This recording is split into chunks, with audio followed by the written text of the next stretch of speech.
Hey, I'm Boxhead Travels, and today I'm in the lovely but chaotic Hanoi after finishing the High Junk League. I'm just on my way to get some Michelin recommended pho for breakfast, or brunch I guess. But on the walk there I'm just going to show you what the streets look like here in the Old Quarter of Hanoi.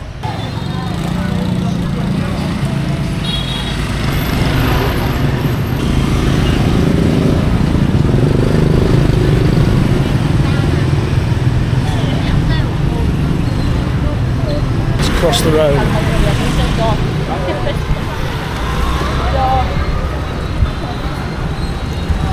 That was a very tame one actually. I thought it was going to be like usual. It gets even worse at night, but you can still see in the day it's pretty hectic. So we're now here at the Pho restaurant, which is Michelin recommended in both 2023 and 2024. Because of that, the queue's flipping massive, but I think we're going to wait as pho's a pretty easy dish to eat, so hoping it's one in, one out, pretty fast.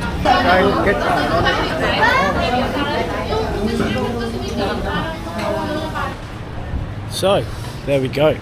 That was really, really good. I had the Bat Gao, definitely butchered that, but it was like half done brisket or beef. With the traditional pho. You can make it as spicy as you want. There's like limes and like other stuff and chilies and chili sauce.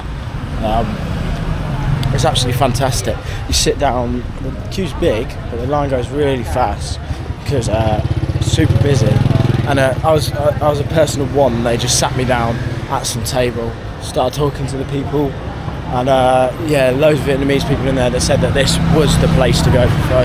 So yeah, if you're coming to Hanoi, give it a go and don't be disheartened by the line. Came out in about 2 minutes, so it takes you a while to eat because it's a big old bowl. But yeah, I'm feeling fed, I'm feeling refreshed. Let's go.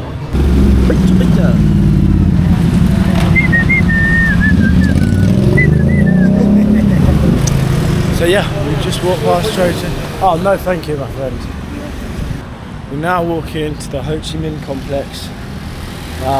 And yeah, we just passed that train street. We'll be going there later.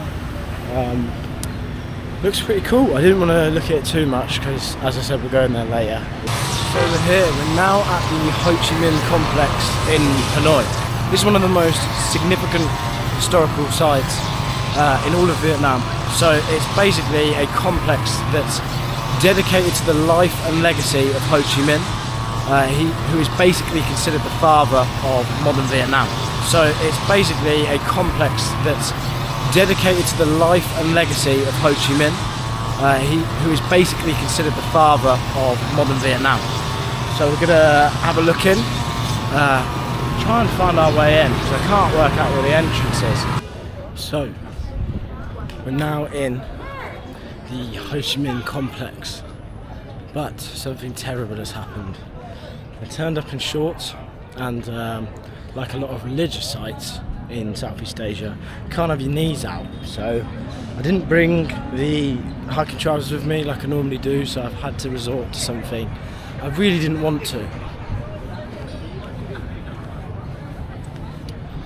I've only had to buy the elephant pants from the dodgy men on the road. It was £2, but I really wanted to go the entirety of my trip without buying these horrible things. But I could chuck them away. Dare I say they are quite comfortable, but I don't think they'll be coming back with me because you stick out like a sore thumb and you just look like a bit of a knob. So, who is Ho Chi Minh? I hear all 5 viewers screaming at me.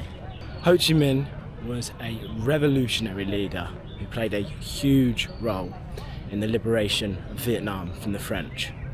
Subsequently, he became the first president of the Democratic Republic of Vietnam. He led the country through some of its most defining moments, including the early years of the Vietnam War. Even today, he's remembered as a symbol of unity and independence amongst the Vietnam people. And today we're here at the complex to find out why and a bit more about him. You'll notice, if you're in Vietnam, that he's on all the notes. In other countries, they have a mix of people on each of these notes, but here it seems to be all Ho Chi Minh. Another thing you might notice is Ho Chi Minh City is obviously named after him. Before that it was called Saigon. I'm walking around and there's quite a few people with their knees out, so they must have just singled me out. My shorts did show a bit of skin above the knee, and maybe that's a bit more of a big deal than just if you can see your kneecaps. But yeah, I'm feeling pretty sore from the sting of having to buy elephant pants. This behind me is Ho Chi Minh's mausoleum. His body is preserved inside.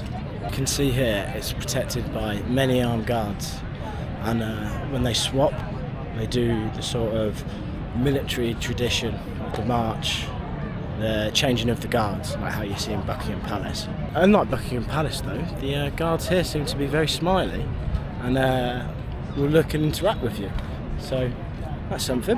One interesting fact about this site is that Ho Chi Minh actually requested to be cremated, but the government decided against that, choosing to put his body here, preserved, on display. The model is the same as Lenin's mausoleum in Moscow, and every year it's flown to Russia so they can keep the body perfectly preserved. It's quite interesting to think about how his body is on display for the public to come and see. When you think about how much of a humble individual he was, we'll learn a bit more about how humble Ho Chi Minh was within this park. So, I'm currently standing outside the Presidential Palace.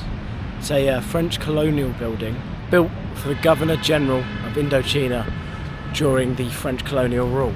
But what's really interesting is after Vietnam became independent and Ho Chi Minh became the president, he refused to live there. Instead, he opted to live in a stilt house on the compound, which I'll show you now. There, we just had 3 cars that served the President Ho Chi Minh during 1954 to 1969. There he is.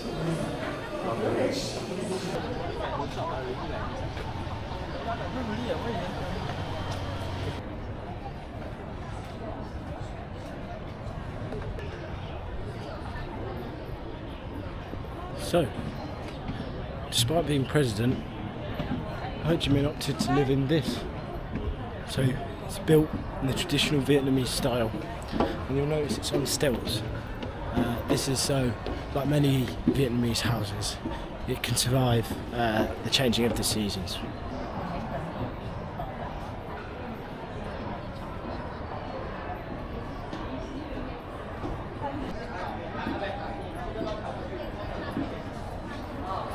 So the contrast between his modest living and the grandeur of the historical sites surrounding it really brings out the unique personal philosophy that he maintained throughout his life.